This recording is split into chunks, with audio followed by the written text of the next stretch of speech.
This is how you change the strings on a chopsticks bass. Chopsticks bass is shorter than pretty much any bass you've ever seen. The scale length from here to here is even shorter than a typical short scale bass at 30 inches. So I've never seen anybody who makes 6-string sets of bass strings that are that short. There's this thicker part right here, the windings. You're not supposed to get this up around the post. If you were to just snap the ball end into the ferrule, you would end up with this thicker part way up here wrapping around the post, and that's not good. So what we have to do is we have to take up the slack on the ball end. So that brings us to the Pipe Dream Fretworks anchor block. I make these right here in the Pipe Dream Fretworks mothership. In the bottom, it's just got these ferrules like on any other bass. And the string goes through it and just snaps into the end like that.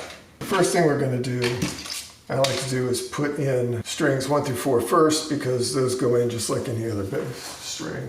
You're going to need a pretty heavy-duty set of wire cutters, but you're going to need that changing strings on any bass. And you're also going to need this little hex key that comes with it. That's going to be used to tighten down the set screws. Incidentally, that's also used for adjusting the truss rod. I'll put this first one in right here. And that comes out right here until it snaps into the anchor block. The anchor block's not glued in or anything, but that's okay. The strings hold it in place. Just be mindful. What I like to do is put 2 pegs worth of wrap around the thing. So I mark it here, grab it with the clippers. I like to bend it and then clip it. Scott Devine says to do that, so if Scott Devine says to do it, I do it.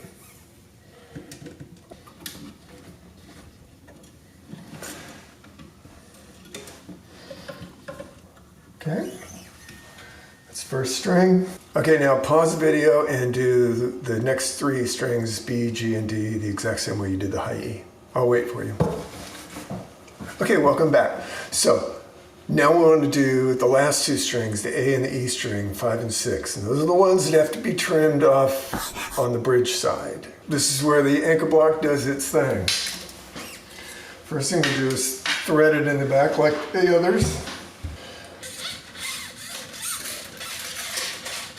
What we're going to do is bring the windings back to about the nut right there. Pull the slack out right here, right? So that's where we want to cut this off. I'm going to grab it right here and pull it out a bit. Bend it, clip it. And we're going to pull this up to where it's not scratching my finger anymore. So it's just inside the hole. And we're going to tighten this set screw down. This guy. 1, 2. Okay. Now, it's a little unnerving at first. Cut the ball end off, but everything will be okay. Now, you'll see when we bring this up, the windings are just past the nut, which is what we want. Okay, so I want 2 past the post. Bend it and clip it. Ah!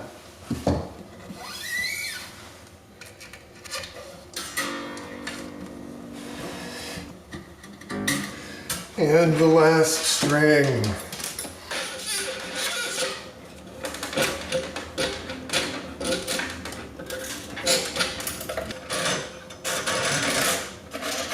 All right, same drill. We're going to bring it up to where the windings, right here, this thicker part, It's right where the nut is.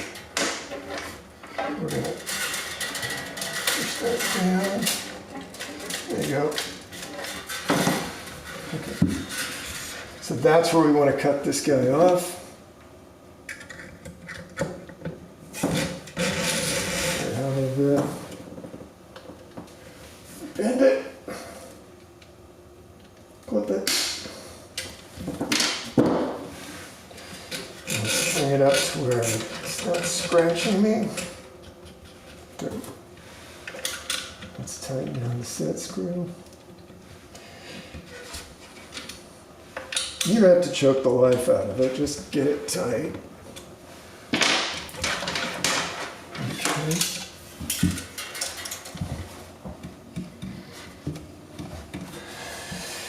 And I want to go to here.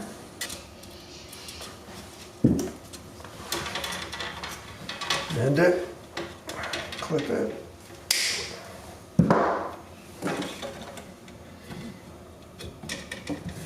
Break it over this saddle at the witness point. That's what that's big shot luthiers call right there, the witness point.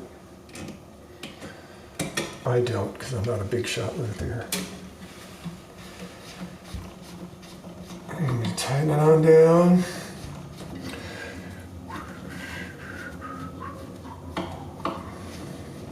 Probably don't need to go a full 2 lengths for these heavier strings. Kind of a lot of windings around that post butt. Some people like to tune this guy down to a D, so I like to have a little extra. Heck, sometimes I tune it down to a B. I'm still working on this guitar. I haven't actually set up the action yet, so it's all, But what I'm gonna do is just let this stretch out a bit. Come back in an hour or two and I'll set up the action.